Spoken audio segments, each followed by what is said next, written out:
요한복음서 11장. 라자로가 죽다.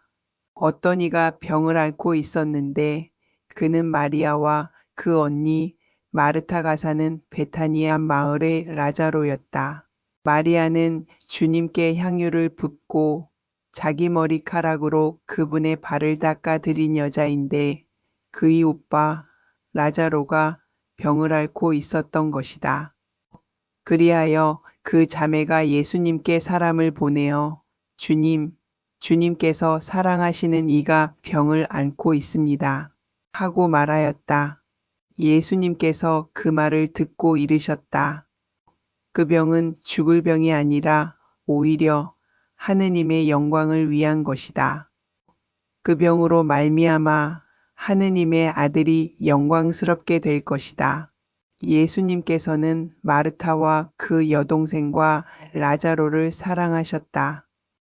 그러나 라자로가 병을 앓고 있다는 말을 들으시고도 계시던 곳에 이틀을 더 머무르셨다. 예수님께서는 그런 뒤에야 제자들에게 다시 유다로 가자 하고 말씀하셨다. 제자들이 예수님께 스승님, 바로 얼마 전에 유다인들이 스승님께 돌을 던지려고 하였는데 다시 그리로 가시렵니까 하자 예수님께서 대답하셨다. 낮은 12시간이나 되지 않느냐. 사람이 낮에 걸어 다니면 이 세상의 빛을 봄으로 어디에 걸려 넘어지지 않는다.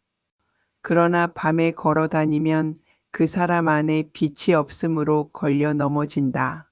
이렇게 말씀하신 다음에 이어서 우리의 친구 라자로가 잠들었다. 내가 가서 그를 깨우겠다.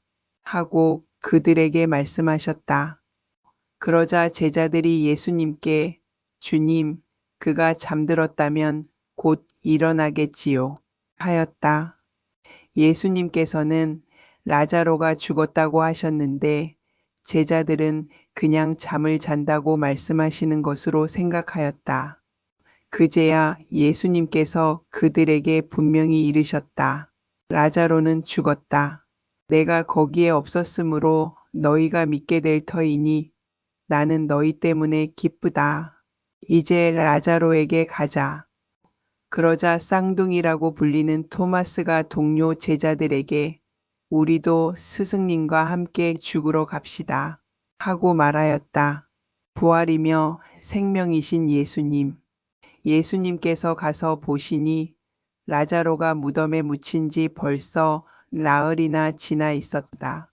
베타니아는 예루살렘에서 15스타디온쯤 되는 가까운 곳이어서 많은 유다인이 마르타와 마리아를 그 오빠 일 때문에 위로하러 와 있었다. 마르타는 예수님께서 오신다는 말을 듣고 그분을 맞으러 나가고 마리아는 그냥 집에 앉아 있었다. 마르타가 예수님께 말하였다. 주님께서 여기에 계셨더라면 제 오빠가 죽지 않았을 것입니다.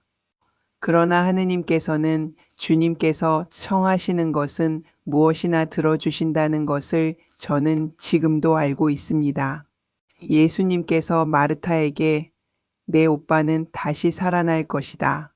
하시니 마르타가 마지막 날 부활 때의 오빠도 다시 살아나리라는 것을 알고 있습니다.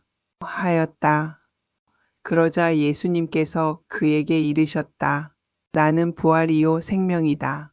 나를 믿는 사람은 죽더라도 살고 또 살아서 나를 믿는 모든 사람은 영원히 죽지 않을 것이다. 너는 이것을 믿느냐? 마르타가 대답하였다. 예, 주님. 저는 주님께서 이 세상에 오시기로 되어 있는 메시아시며 하느님의 아드님이심을 믿습니다. 눈물을 흘리시다. 이렇게 말하고 나서 마르타는 돌아가 자기 동생 마리아를 불러 스승님께서 오셨는데 너를 부르신다. 하고 가만히 말하였다. 마리아는 이 말을 듣고 얼른 일어나 예수님께 갔다. 예수님께서는 마을로 들어가지 않으시고 마르타가 당신을 맞으러 나왔던 곳에 그냥 계셨다. 마리아와 함께 집에 있으면서 그를 위로하던 유다인들은 마리아가 급히 일어나 나가는 것을 보고 그를 따라갔다. 무덤에 가서 울려는 줄 알았던 것이다. 마리아는 예수님께서 계신 곳으로 가서 그분을 뵙고 그 발 앞에 엎드려 주님, 주님께서 여기에 계셨더라면 제 오빠가 죽지 않았을 것입니다. 하고 말하였다. 마리아도 울고 또 그와 함께 온 유다인들도 우는 것을 보신 예수님께서는 마음이 북받치고 산란해지셨다. 예수님께서 그를 어디에 묻었느냐 하고 물으시니 그들이 주님, 와서 보십시오. 하고 대답하였다. 예수님께서는 눈물을 흘리셨다. 그러자 유다인들이 보시오. 저분이 라자로를 얼마나 사랑하셨는지 하고 말하였다. 그러나 그들 가운데 몇몇은 눈먼 사람의 눈을 뜨게 해주신 저분이 이 사람을 죽지 않게 해주실 수는 없었는가 하였다. 라자로를 다시 살리시다. 예수님께서는 다시 속이 북받치시어 무덤으로 가셨다. 무덤은 동굴인데 그 입구에 돌이 놓여 있었다. 예수님께서 돌을 치워라 하시니 죽은 사람의 누이 마르타가 주님, 죽은 지 나흘이나 되어 벌써 냄새가 납니다. 하였다. 예수님께서 마르타에게 말씀하셨다. 내가 믿으면 하느님의 영광을 보리라고 내가 말하지 않았느냐. 그러자 사람들이 돌을 치웠다. 예수님께서는 하늘을 우러러 보시며 말씀하셨다. 아버지, 제 말씀을 들어주셨으니 아버지께 감사드립니다. 아버지께서 언제나 제 말씀을 들어주신다는 것을 저는 알고 있습니다. 그러나 이렇게 말씀드린 것은 여기 둘러선 군중이 아버지께서 저를 보내셨다는 것을 믿게 하려는 것입니다. 예수님께서는 이렇게 말씀하시고 나서 큰 소리로 외치셨다. 라자로야, 이리 나와라.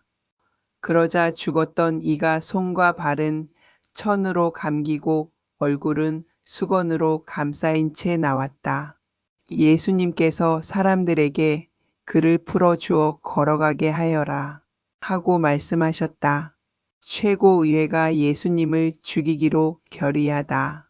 마리아에게 갔다가 예수님께서 하신 일을 본 유다인들 가운데에서 많은 사람이 예수님을 믿게 되었다. 그러나 그들 가운데 몇 사람은 바리사이들에게 가서 예수님께서 하신 일을 알렸다. 그리하여 수석 사제들과 바리사이들이 의회를 소집하고 이렇게 말하였다. 저 사람이 저렇게 많은 표징을 일으키고 있으니 우리가 어떻게 하면 좋겠소? 저자를 그대로 내버려 두면 모두 그를 믿을 것이고 또 로마인들이 와서 우리의 이 거룩한 곳과 우리 민족을 짓밟고 말 것이오. 그들 가운데 한 사람으로서 그의 대사제인 카야파가 말하였다. 여러분은 아무것도 모르는군요. 온 민족이 멸망하는 것보다 한 사람이 백성을 위하여 죽는 것이 여러분에게 더 낫다는 사실을 여러분은 헤아리지 못하고 있소. 이 말은 카야파가 자기 생각으로 한 것이 아니라 그의 대사제로서 예언한 셈이다. 곧 예수님께서 민족을 위하여 돌아가시리라는 것과 이 민족만이 아니라 흩어져 있는 하느님의 자녀들을 하나로 모으시려고 돌아가시리라는 것이다. 이렇게 하여 그날 그들은 예수님을 죽이기로 결의하였다. 그래서 예수님께서는 더 이상 유다인들 가운데로 드러나게 다니지 않으시고 그곳을 떠나 광야에 가까운 고장의 에프라임이라는 고을에 가시어 제자들과 함께 그곳에 머무르셨다. 유다인들의 파스카 축제가 가까워지자 많은 사람이 자신을 정결하게 하려고 파스카 축제 전에 시골에서 예루살렘으로 올라갔다. 그들은 예수님을 찾다가 성전 안에 모여서서 서로 말하였다. 여러분은 어떻게 생각하시오? 그가 축제를 지내러 오지 않겠소? 수석 사제들과 바리사이들은 예수님을 잡으려고 누구든지 예수님께서 계신 곳을 알면 신고하라는 명령을 내려두었다.